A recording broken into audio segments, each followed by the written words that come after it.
മഹാനായ പ്രവാചക തിരുമേനി തങ്ങളുടെ വഫാത്തിന് ശേഷം അന്ധകാരത്തിലാണ്ടുപോയ അറേബ്യൻ ജനതയ്ക്ക് ഖലീഫ അബൂബക്കർ സിദ്ദീഖ് റളിയല്ലാഹു അൻഹുവിനെ സഹാബാക്കൾ ഏകപക്ഷീയമായി തെരഞ്ഞെടുത്തത് ഈ പൂന്തോട്ടത്തിൽ വച്ചായിരുന്നു. മസ്ജിദ് നബവിയുടെ പടിഞ്ഞാറ് ഭാഗത്ത് സ്ഥിതി ചെയ്യുന്ന ഈ പൂന്തോട്ടത്തിന്റെ നടുക്ക് ഇന്ന് മക്തബ് അബ്ദുൽ അസീസ് എന്ന പേരിൽ ഒരു മ്യൂസിയം സ്ഥിതി ചെയ്യുന്നുണ്ട്. നബി തങ്ങളുടെയും സഹാബാക്കളുടെയും കാലത്തെ പല അമൂല്യ വസ്തുക്കളും ഈ മ്യൂസിയത്തിൽ സൂക്ഷിച്ചിരിക്കുന്നു. ഇസ്ലാമിക ചരിത്രത്തിൽ ഏറ്റവും കൂടുതൽ സ്വാധീനം ചെലുത്തിയ ചരിത്രപ്രസിദ്ധമായ ബദർ യുദ്ധം നടന്ന സ്ഥലം കാണാനായി ഞങ്ങൾ മദീനയിൽ നിന്നും 146 കിലോമീറ്റർ അകലെയായി സ്ഥിതി ചെയ്യുന്ന ബദറിലേക്ക് പുറപ്പെട്ടു. സൗദി അറേബ്യയിലെ ഗതാഗത സൗകര്യങ്ങൾക്ക് വിഭിന്നമായി ബദറിലേക്കുള്ള റോഡ് വീതി കുറഞ്ഞതും അതോടൊപ്പം ടൂവേയുമാണ്.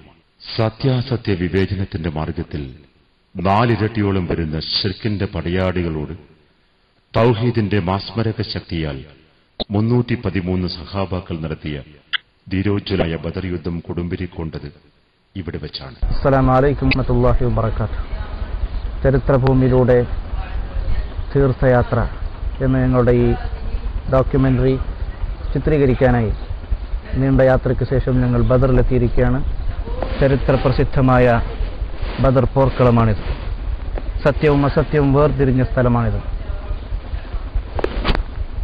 മഹാനായ പ്രവാചക തിരുമേനി സല്ലല്ലാഹു അലൈഹി വസല്ലമ തങ്ങളുടെ അനിശ്ചയിച്ച നേതൃത്വത്തിന് കീഴിൽ 313 സഹാബാക്കിറാമിങ്ങൾ 1000 ചില്ലാനം വരുന്ന ശത്രുപക്ഷവുമായിട്ട് ധീരോജ്വലമായ പോരാട്ടത്തിലൂടെ വീരവിജയം കരസ്ഥമാക്കിയ ബദർ പോർക്കളമാണിത്.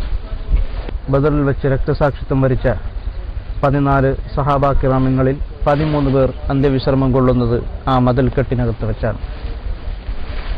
സയ്യിദുനാ ഉബൈദത്ത് റളിയല്ലാഹു അൻഹു മദീനയിലേക്കുള്ള യാത്രാമധ്യേ മരണപ്പെടുകയും മരണപ്പെട്ട സ്ഥലത്ത് വെച്ച് തന്നെ അദ്ദേഹത്തെ ഖബറടക്കുകയും ചെയ്തു.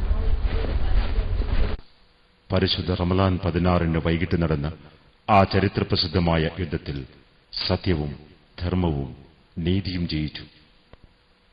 ഈമാന്റെ വക്താക്കളെ ജയിപ്പിക്കാൻ അല്ലാഹു മലക്കുകളെ പോലും വാനലോകത്ത് നിന്നിറക്കിക്കൊടുത്തു. ശത്രുപക്ഷത്തിന്റെ വൈപല്യമല്ല, മറിച്ച് ഈമാനിന്റെ തെളിച്ചമാണ് വിജയത്തിന് നിദാനമെന്ന് ഈ യുദ്ധം തെളിയിച്ചു. കപടവിശ്വാസികൾ പിന്തിരിഞ്ഞപ്പോൾ നബിയെ, അങ്ങ് ഞങ്ങളെ കടലിന്റെ അഗാധ ഗർത്തങ്ങളിലേക്കാണ് നയിക്കുന്നതെങ്കിൽ തോണിയില്ലാതെ തുഴയില്ലാതെ ഞങ്ങൾ അങ്ങയെ അക്ഷരാർത്ഥത്തിൽ പിന്തുടരുക തന്നെ ചെയ്യും എന്ന സഅദ് ഇബ്നു മുആദ് റളിയല്ലാഹു അൻഹുവിന്റെ ധീരമായ പ്രഖ്യാപനം മറ്റുള്ളവർക്ക് കൂടുതൽ ആവേശം പകർന്നു.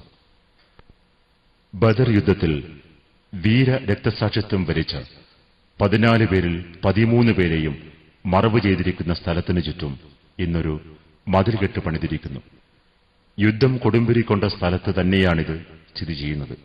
യുദ്ധത്തിന് ശേഷം മദീന യാത്രക്കിടയിലാണ് ഉബൈദത്ത് റളിയല്ലാഹു അൻഹു രക്തസാക്ഷിത്വം പൂർത്തിയാക്കിയത്. ബദർ യുദ്ധത്തിൽ ഇസ്ലാമിക പക്ഷത്തു നിന്നും വീര രക്തസാക്ഷിത്വം വരിച്ച 14 ശുഹാദാക്കളുടെ പേരുകൾ ഈ ശിലാഫലകത്തിൽ രേഖപ്പെടുത്തിയിരിക്കുന്നു. ബദർ ശുഹാദാക്കളെക്കുറിച്ചും യുദ്ധപശ്ചാത്തലത്തെക്കുറിച്ചും ബദറിന്റെ കാവൽക്കാരൻ ഉസ്താദ് അബ്ദുൽ ഫത്താഹ് അല്പം വിശദീകരിച്ചു. ക്യാമറയ്ക്ക് മുന്നിൽ നിൽക്കാൻ അദ്ദേഹം ആദ്യം അല്പം വിസമ്മതിച്ചുവെങ്കിലും ഞങ്ങളുടെ നിർബന്ധത്തിന് അദ്ദേഹം അവസാനം വഴങ്ങുകയായിരുന്നു.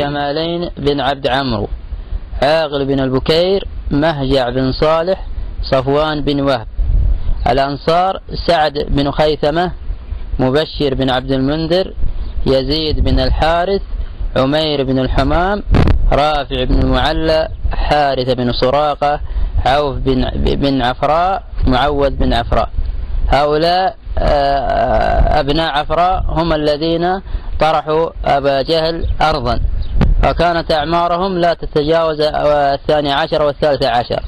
هم الذين طرحوا أبو جهل في المعركة، ثم قتله عبد الله بن مسعود رضي الله عنه، رقع على صدره وقال أبا جهل قد ارتغيت مرتغا صعبا يا رويع الغنم، فقطع عبد الله بن مسعود رضي الله عنه رأسه وأتى به إلى النبي صلى الله عليه وسلم وكبر وقال هذا فرعون هذه الأمة. ബദർ യുദ്ധവേളയിൽ